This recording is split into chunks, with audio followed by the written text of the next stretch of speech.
زرگام نے تو تجھے ہاتھ بھی نہیں لگایا، پھر تو کیسے حاملہ ہو گئی بد کردار لڑکی؟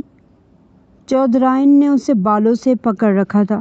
وہ 5 سال پہلے بنی ہو کر اس حویلی میں آئی تھی۔ حویلی کے سب سے کم عمر، پرکشش اور خوبصورت مرد زرگام چودھری کے نکاح میں۔ حویلی کی عورتیں اس پر خوب ظلم کرتی اور زرگام چودھری کے سامنے آنے بھی نہ دیتی۔ لیکن 5 سال بعد جب زرگام لندن سے واپس آیا تو حویلی میں زرگام چودھری کے دوسرے نکاح کی تیاریاں ہونے لگی۔ تو وہ نکاح کی شیروانی دینے زرگام کے کمرے میں چلی گئی اور زرگام پریشے کو دیکھتے ہی اس پر فرقتہ ہوتا زبردستی اس کے ساتھ تعلق قائم کر گیا۔ جب کچھ دن بعد ہی نکاح کے دن حویلی والوں کو پتہ چلا کہ وہ حاملہ ہے تو چودھرائن غصے سے اسے مارنے لگی۔ چھوڑیں اسے اماں سائیں، یہ بچہ میرا ہے، یہ لڑکی میری منکوہا۔ زرگام کی دھاڑ پر حال میں سناٹا چھا گیا۔ شادی پر آئے مہمانوں نے منہ پر ہاتھ رکھ لیے، جبکہ سامنے کھڑی اناویہ کی آنکھوں میں آنسو آ گئے، جو دلہن کے لباس میں کھڑی زرگام کو دیکھ رہی تھی۔ وہ بنا کسی کے پرواہ کیے زمین پر گری پریشے کو اپنی باہوں میں اٹھائے اپنے کمرے میں۔ اگر تو زرگام کے سامنے بھی گئی یا چہرہ دکھانے کی کوشش بھی کی تو یہ تیرا حسین چہرہ تیزاب سے جلا دوں گی۔ چودھرائن کا لہجہ اس قدر سخت تھا کہ وہ دہشت سے کانپ کر رہ گئی۔ کالے رنگ کی چادر میں لپٹی وہ نظریں جھکائے کھڑی تھی۔ حویلی کی ساری عورتوں کی نفرت بھری نظریں اس کے وجود پر تھی۔ کالی چادر میں لپٹی وہ کسی ہیرے کی طرح دمک رہی تھی۔ آج اس کی بدقسمتی دور کھڑی کہکے لگا رہی تھی، ہائے پری، تم کتنی خوبصورت ہو، قسم سے تمہیں دیکھ کر لڑکے تو لڑکے، لڑکیاں بھی فدا ہو جائیں۔ اس کی فرینڈ فروا حسرت سے کہتی اور آج اس کے آنسو اس کی ہتھیلیوں پر گر رہے تھے۔ کاش اس کا نصیب بھی خوبصورت ہوتا۔ اس نے چادر سے اپنا چہرہ چھپا لیا تھا۔ پروین، لے جاؤ اسے اور حویلی کا پچھلا حصہ صاف کرواؤ۔ اگر کسی کام میں کوتاہی کرے تو مجھے فوراً بتا دینا۔ اس کے گھر والوں تک اس کی چیخیں سنائی دینی چاہیے تاکہ ان کی روح تڑپے اور ہمارے دل کو سکون ملے، جس طرح انہوں نے ہماری روح کو چھلنی کیا ہے۔ سلطانہ بیگم کی آنکھیں دہشت سے لال ہو رہی تھیں۔ پروین نے اسے اپنے پیچھے آنے کو کہا تھا اور وہ بےدام غلام کی طرح چل پڑی۔ اس سے پہلے ہی سمجھا دیا گیا تھا کہ وہ بنی ہو کر ان دشمنوں کی حویلی میں جا رہی ہے۔ ان کی کسی بات سے انکار نہیں کرنا، ورنہ مار اور ذلت صرف اس کا مقدر بن جائے گی۔ اس کے جانے کے بعد سلطانہ بیگم کہنے لگی، ویسے اماں سائیں، یہ لڑکی تو کم عمر اور معصوم اور خوبصورت ہے۔ پتہ نہیں چودھری صاحب کو کیا ضرورت تھی اس ناگن کو یہاں لانے کی، اور انہوں نے زرگام کا نکاح اس لڑکی سے کر کے بہت غلطی کی ہے۔ ان کے لہجے میں غصہ تھا۔ بس کر دو، قصور اس کے بھائی کا ہے تو تم لوگ اس معصوم کو کیوں ظلم و زیادتی کا نشانہ بنا رہے ہو؟ اماں سائیں ریحانہ بیگم سے بولی۔ اماں سائیں، آپ کچھ نہیں جانتی، جوان بیٹا مرا ہے میرا، اس کلموہی کے بھائی نے میرے بیٹے کو مار دیا، تو کیا میں اس لڑکی کو پھولوں کے ہار پہناؤں؟ میرے اندر آگ لگی ہے اماں سائیں، اور جب تک یہ لڑکی میرے سامنے رہے گی میرا دل یوں ہی جلتا رہے گا۔ اماں سائیں سلطانہ بیگم کی باتیں سن کر خاموش ہو گئی تھی۔ تبھی اناویہ منہ بنا کر کہنے لگی، زرگام اس حویلی کی لڑکیوں کا خواب تھے جسے آپ نے تائی امی دشمنوں کی لڑکی کے نصیب میں ڈال دیا۔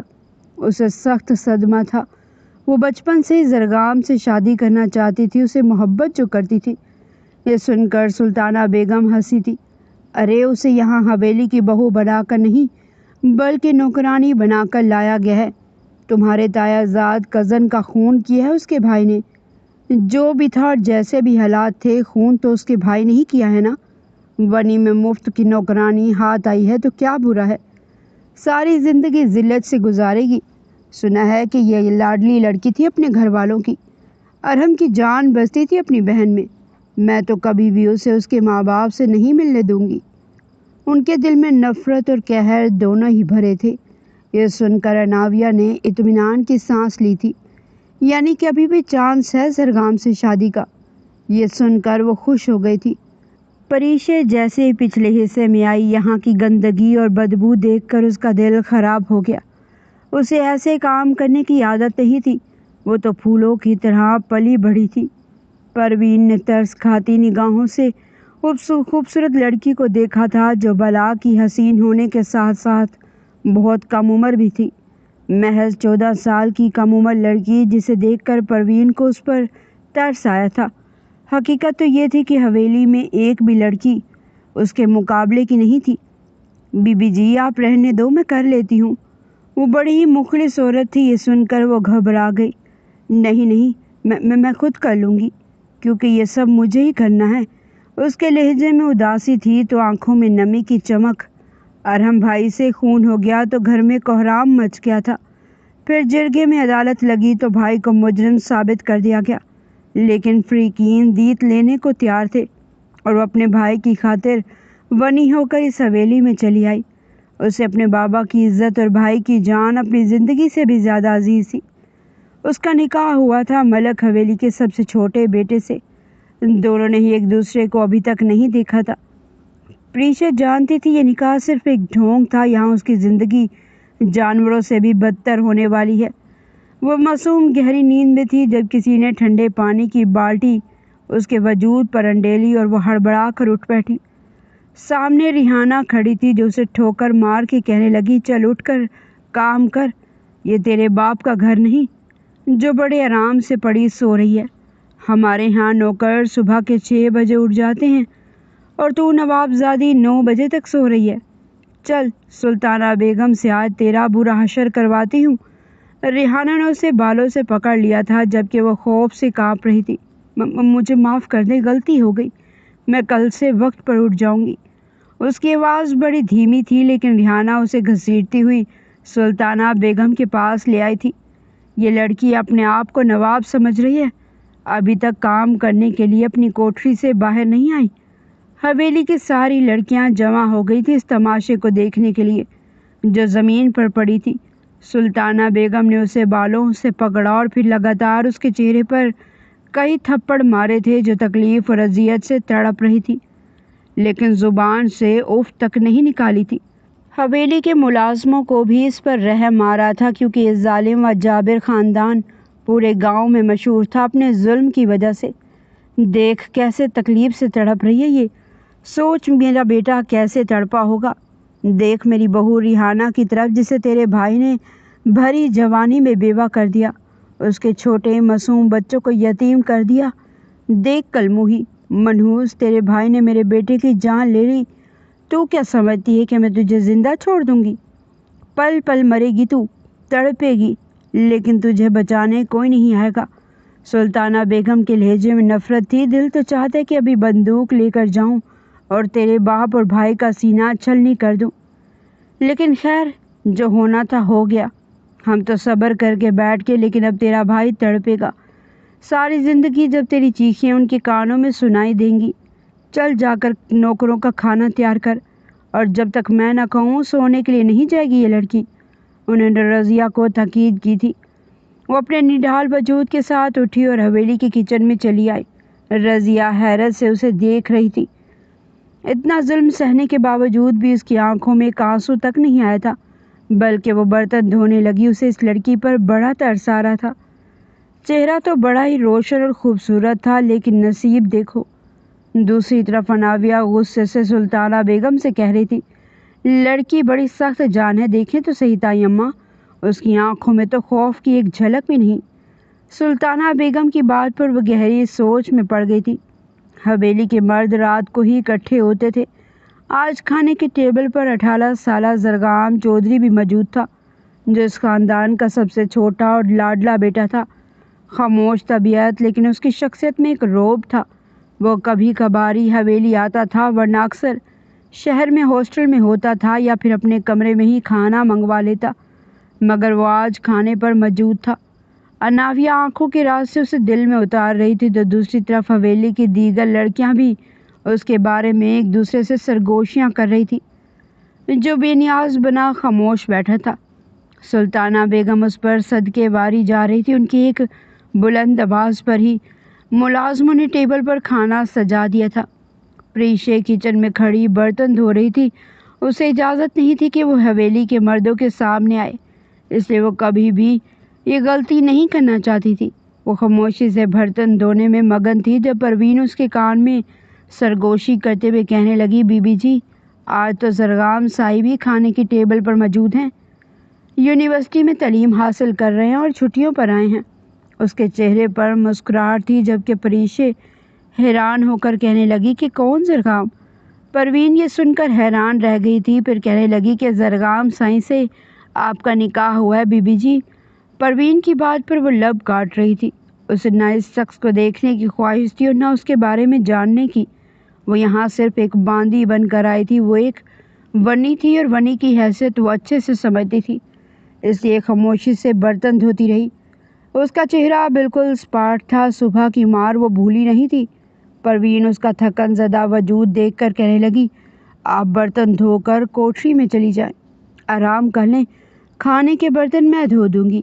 وہ ڈر کر کہنے لگی کہ نہیں، انہوں نے سارا کام مجھے کرنے کو کہا ہے، ورنہ پھر سے وہ مجھے ماریں گے۔ اس کی آواز میں خوف تھا۔ پروین نے اس کے ہاتھ پر ہاتھ رکھ کر نرم لہجے میں کہنے لگی، فکر نہ کریں، آج زرغام صاحب آئے ہیں تو وہ سلطانہ بیگم کے پاس موجود ہے، اور حویلی کی ساری لڑکیاں اور ریحانہ بی بی جی بھی وہی ہیں، تو ان سب کا مزاج بھی بہت اچھا ہے، وہ تو آپ کے بارے میں اب پوچھیں گے بھی نہیں، آپ چلی جائیں، آرام کریں۔ یہ سن کر اس نے سر ہلا دیا تھا۔ حقیقت میں اسے اپنا جسم تپتا ہوا محسوس ہو رہا تھا۔ کھانا تو یہاں بالکل بھی نہیں کھا رہی تھی۔ کمزوری اور ظلم و زیادتی میں اسے بالکل ہی بے جان کر دیا تھا۔ تبھی اپنے سیاہ رنگ کی چادر وجود کے گرد لپیٹتی وہ پچھلے حصے سے ہوتی ہوئی اس کوٹری میں چلی آئی جب اس کی اور پروین کی مشترکہ تھی۔ بیڈ پر لیٹ کر وہ چھت کو گھورنے لگی اور پھر سے تھک ہار کر آنکھیں موند لی۔ آنکھوں سے آنسو نکلنے لگے جسے وہ بڑی بے دردی سے پہنچ کر آنکھیں بند کر کے سونے کی کوشش کرنے لگی۔ وہ شہر کی رہنے والی پریشے نعمان تھی جو ایک متوسط گھرانے کی غریب لڑکی تھی۔ اس کا بھائی ارحم شہر کی ایک یونیورسٹی میں پڑھتا تھا جہاں اس کی ملاقات دلاویز نام کی لڑکی سے ہوئی جو کہ چودھریوں کے خاندان کی بڑی بیٹی تھی اور شہر میں پڑھنے کے لیے آئی تھی۔ دلاویز کو پڑھنے کا شوق تھا، وہ پڑھ لکھ کر ڈاکٹر بننا چاہتی تھی، لیکن ان کے خاندان کی لڑکیوں کو ہر چیز کی آزادی دی جاتی تھی مگر پڑھنے کی اجازت نہیں دی جاتی تھی۔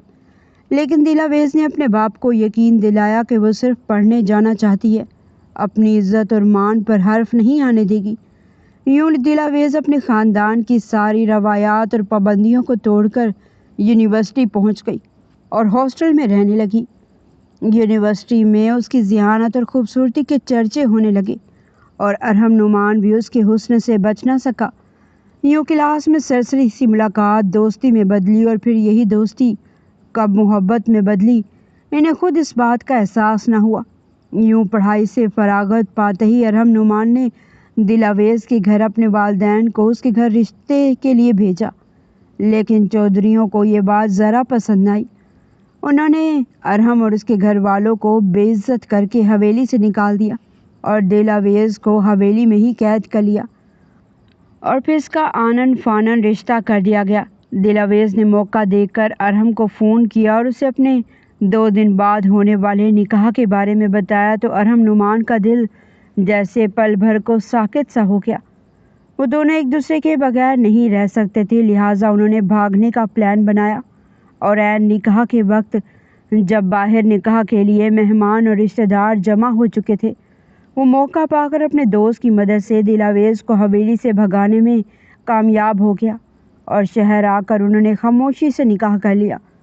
جب 3 مہینے بعد چودھریوں کو اس بات کا ادراک ہوا تو دلاویز کو بھگا کر لے جانے والا اور کوئی نہیں، دلاویز کا یونیورسٹی کا دوست اور عاشق ارحم تھا۔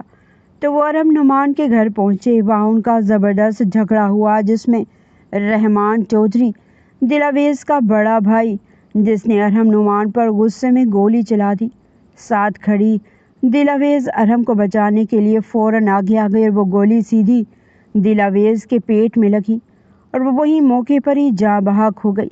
ارحم نعمان کے لیے سب کچھ وہیں ختم ہو گیا۔ اب وہ جیتا یا مرتا اسے کوئی فرق نہ پڑتا۔ اس کی محبت اس کی آنکھوں کے سامنے مر چکی تھی۔ اس کا وارث جو دلاویز کے پیٹ میں تھا وہ مر گیا۔ وہ خود بھی جینا نہیں چاہتا تھا۔ غصے میں وہ رحمان چودھری کا گربان پکڑتا اس کا سر دیوار میں مارنے لگا۔ وہ تب تک نہ رکا جب تک وہ مر نہ گیا۔ اس کے سر سے خون نکلنے لگا جبکہ ارحم کے ہاتھ خون سے لال ہو چکے تھے۔ شجاعت چودھری کا بڑا بیٹا مر چکا تھا جو 2 بچوں کا باپ تھا۔ انہوں نے فوراً اپنے آدمیوں کو ارحم نعمان کو پکڑ کر گاؤں میں لے آنے کا حکم دیا۔ اس گاؤں میں پنچایت کا حکم چلتا تھا جہاں قانون نام کی کوئی چیز نہیں تھی اور نہ ہی نعمان صاحب گاؤں کے رسم و رواجوں اور روایتوں کو جانتے تھے۔ وہ تو ونی کے لفظ سے بھی ناآشنا تھے۔ نعمان صاحب اور ان کے گھر والوں پر قیامت ٹوٹ پڑی تھی۔ ارحم ان کا اکلوتا بیٹا تھا، وہ ارحم کو مرنے کیسے دے سکتے تھے؟ مجبوراً وہ اپنے بزرگ رشتہ داروں کو لے کر چودھریوں کے گاؤں آئے تھے جہاں حویلی میں گاؤں کے لوگ جمع تھے۔ حویلی کی فضا ابھی تک سوگ میں ڈوبی ہوئی تھی۔ دیواروں سے ٹکراتی سسکیوں کی آوازیں جیسے ہر دل کا حال بیان کر رہی تھی۔ صحن میں بچھی چارپائیوں پر بیٹھے بزرگ خاموش تھے مگر ان کی جھکی نگاہیں اور کپ کپاتے ہاتھ سب کچھ کہہ رہے تھے۔ رحمان چودھری کی جوان موت نے پورے گاؤں کو ہلا کر رکھ دیا تھا۔ ارحم نعمان کو جب کمرے سے نکالا گیا تو 2 دن کی قید نے اس کے چہرے کی رنگت ہی بدل دی تھی۔ آنکھیں سرخ، بال بکھرے ہوئے اور چہرے پر ایک عجیب سا سکوت طاری تھا۔ وہ نظریں جھکائے آہستہ آہستہ قدم بڑھاتا ہوا پنچایت کے بیچوں بیچ لا کر کھڑا کر دیا گیا۔ چاروں طرف بیٹھے معززین کی نگاہیں اس پر جمی ہوئی تھی۔ کوئی غصے سے دیکھ رہا تھا، کوئی نفرت سے اور کوئی افسوس سے سر ہلا رہا تھا۔ پنچایت نے دونوں طرف کی بات سنی مگر فیصلہ شجاعت چودھری کے حق میں کیا گیا۔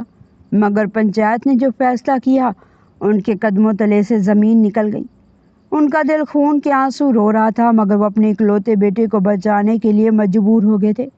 انہوں نے پنچایت کے فیصلے پر سر جھکا دیا جنہوں نے 14 سالہ پریش نعمان کو ونی میں دینے کا حکم دے دیا۔ وہ مرتے کیا نہ کرتے کہ مزداق اپنی 14 سالہ معصوم بیٹی پریش نعمان کو ان ظالم چودھریوں کے حوالے کر گئے جنہوں نے پریش نعمان کا نکاح 18 سالہ زرگام شجاعت چودھری سے کروا دیا تھا جو کہ اس حویلی کا چھوٹا بیٹا تھا۔ ڈری سہمی وہ معصوم سی 14 سالہ پریش نعمان اپنی جان سے عزیز بھائی کی خاطر قربان ہو کر چودھریوں کی حویلی میں پہنچی تھی۔ حویلی میں قدم رکھتے ہی رحمان چودھری کی بیوہ نے سب سے پہلے اس معصوم کو تشدد کا نشانہ بنایا تھا۔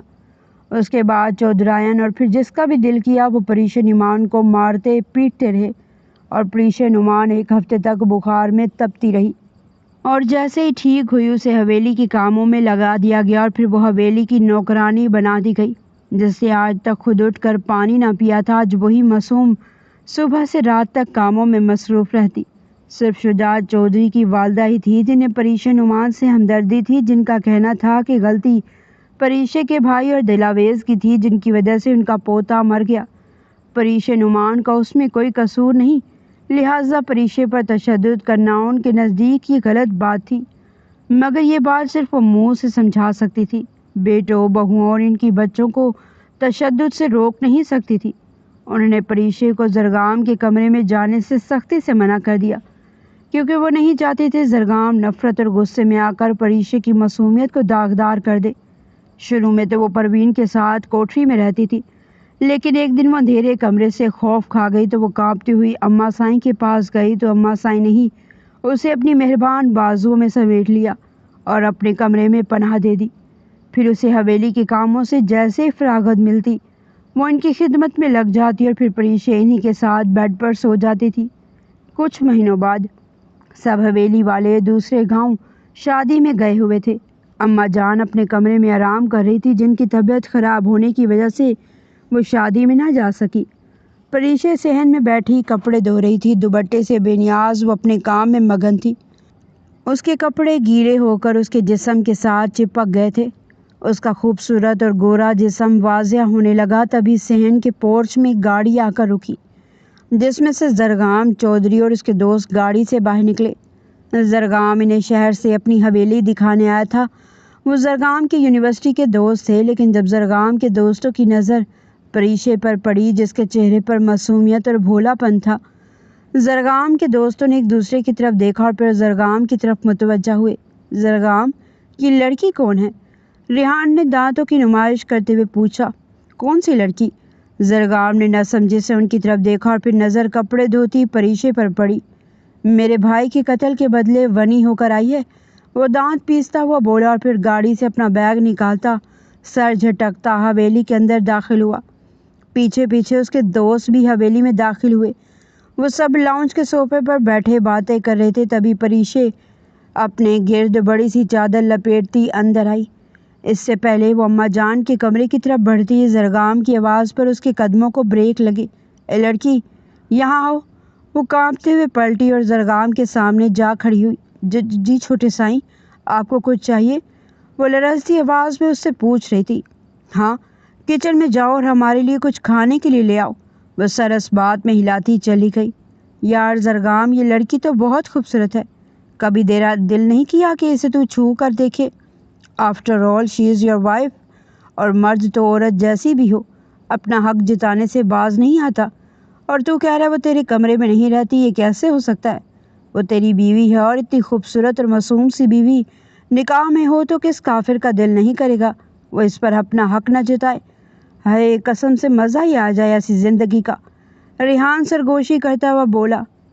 مرد بن یار، اب تو بچہ نہیں رہا، بڑا ہو گیا ہے۔ اگر تو اس کے قریب چلا جائے گا تو کوئی کچھ نہیں کہہ سکتا نا، وہ تجھے روک سکتی ہے، بیوی ہے وہ تیری۔ اپنی پسند سے شادی بھی کر لینا اور اسے بھی اپنے پاس رکھ، مزے کی زندگی انجوائے کر اس کے ساتھ۔ ریحان چہرے پر شیطانیت سجائے بولا، جبکہ زرگام کے دوسرے دوست اسد نے بھی اپنا حصہ ڈالا تھا۔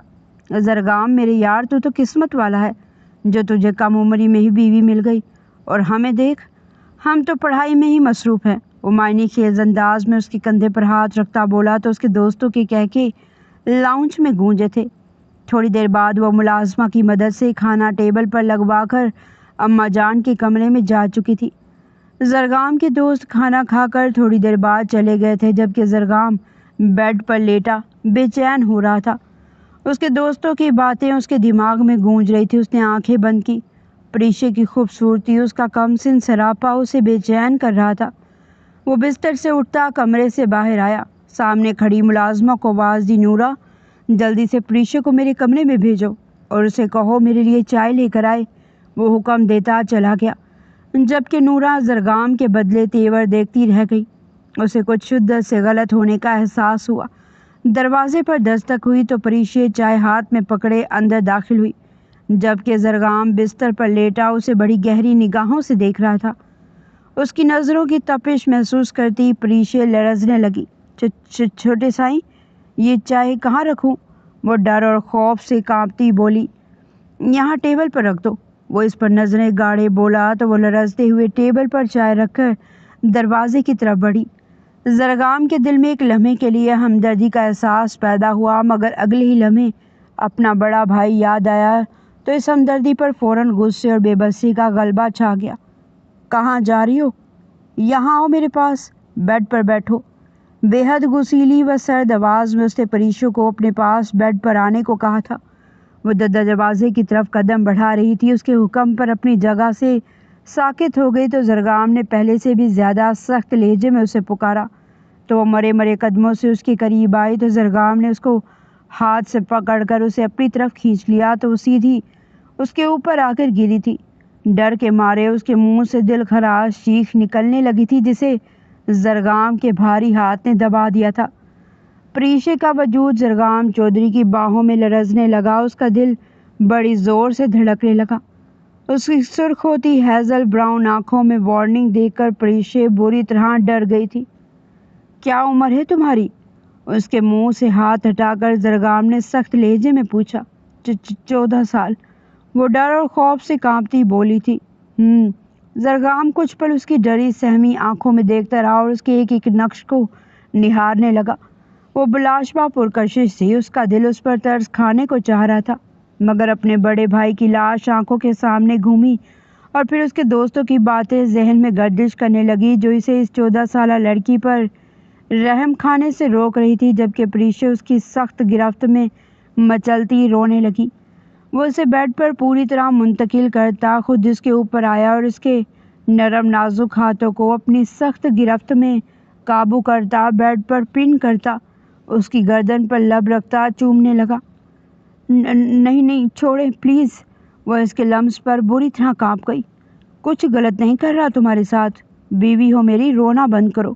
مجھے زہر لگتی ہیں وہ لڑکیاں جو چھوٹی چھوٹی باتوں پر روتی ہیں۔ وہ اس کو بری طرح روتا دیکھ کر گرایا تو پریشے سہم گئی۔ اس کے جھڑکنے پر خاموش ہونے کی بجائے اس کا رونا مزید تیز ہوا تو وہ بری طرح جھنجھلا گیا۔ میں نے کہا خاموش ہو جاؤ۔ اس کے کانپتے وجود کو مزید قریب کرتے اور اس کو مزید اپنی گرفت میں جگڑتے ہوئے زرگام سرد آواز میں بولا، اب آواز نہ آئے تمہاری، صرف تمہاری کم عمری کا لحاظ کر رہا ہوں، اس لیے تمہیں پیار سے سمجھا رہا ہوں۔ اگر تم اتنی چھوٹی نہ ہوتی تو آج زرگام چودھری کی ساری وحشت تم پر نکلتی۔ اس سے پہلے میں خود پر کنٹرول کھو دوں، مزاحمت کرنے کی بجائے خود کو میرے حوالے کر دو۔ وہ اس کا دیکھتا بہکتا ہوا بولا۔ زرگام اس کے لرزتی پلکوں پر لب رکھتا اس کے ہونٹوں پر جھکنے لگا تھا کہ تبھی دھڑام سے دروازہ کھلا۔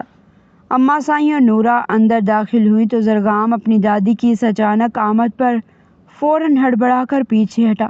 دادی آپ یہاں؟ وہ ہڑبڑاتا ہوا پریشے کے اوپر سے اٹھتا بیڈ سے نیچے اترا اور پیچھے بیڈ سے اٹھتی ہوئی روتی ہوئی اماں بی کے گلے لگ گئی۔ وہ ہچکیوں سے زاروں کی طرح رو رہی تھی۔ اماں بی کی مہربان باہوں نے اسے خود میں چھپا لیا۔ ہمیں تم سے یہ امید نہیں تھی زرگام، تم اس طرح کی حرکت کرو گے۔ اماں بی غصے سے چیخی تو زرگام نظریں جھکا گیا اور اماں بی روتی ہوئی پریشے کو اپنے ساتھ لگاتی کمرے سے نکل گئی، جبکہ زرگام ایک پل کے لیے شرمندگی سے نظریں اٹھانے کے قابل نہ رہا تھا، مگر وہ شرمندگی کچھ پل کے لیے ہی تھی۔ کچھ پل بعد اس کے وجیحہ چہرے پر غصے کی لہر دوڑ گئی۔ نورہ جلدی سے اس کے لیے دودھ گرم کر کے لے آؤ، میں اسے کمرے میں لے کر جا رہی ہوں، ڈر گئی ہے پریشے، تھوڑی دیر سوئے گی تو ٹھیک ہو جائے گی۔ وہ نورہ کو حکم دیتی پریشے کو لیے کمرے کی طرف بڑھ گئی۔ زرگام کی دادی اماں بی نے ہی نورہ کو سختی سے ہی ہدایت کی تھی کہ وہ ان کی غیر موجودگی میں پریشے کا خیال رکھے اور اسے زرگام کے کمرے میں نہ جانے دے۔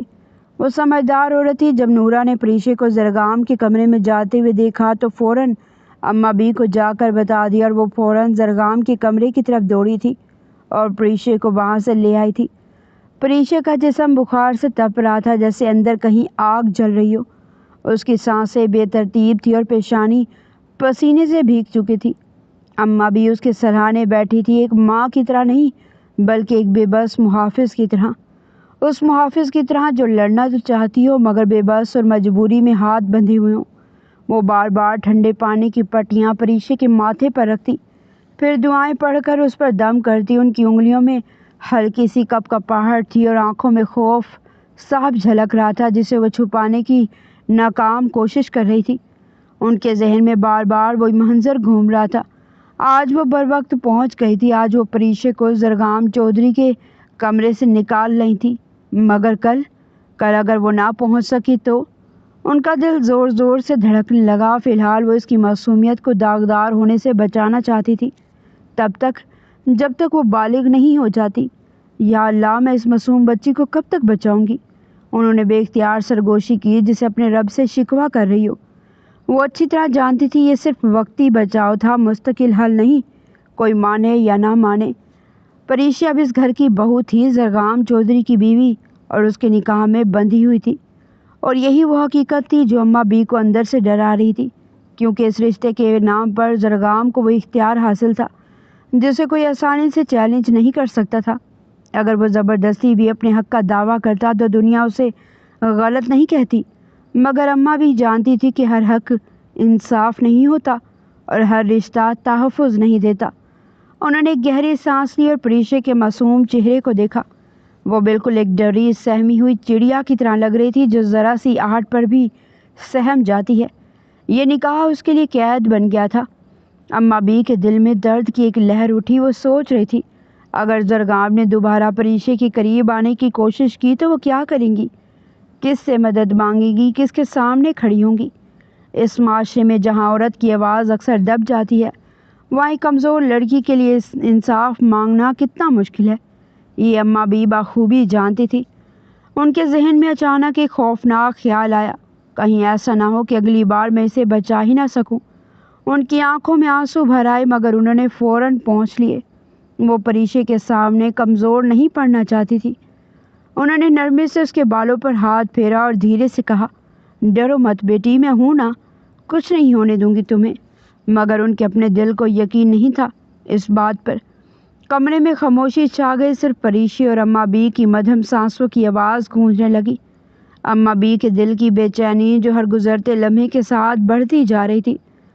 کچھ دن یوں ہی گزر گئے، پریشے کا بخار ٹھیک ہو گیا اور وہ واپس حویلی کے کاموں میں جٹ گئی تھی اور وہ آہستہ آہستہ سب بھول گئی، اور زرگام چودھری بھی واپس شہر چلا گیا تو ایک بار پھر سب کچھ معمول پر آ گیا تھا۔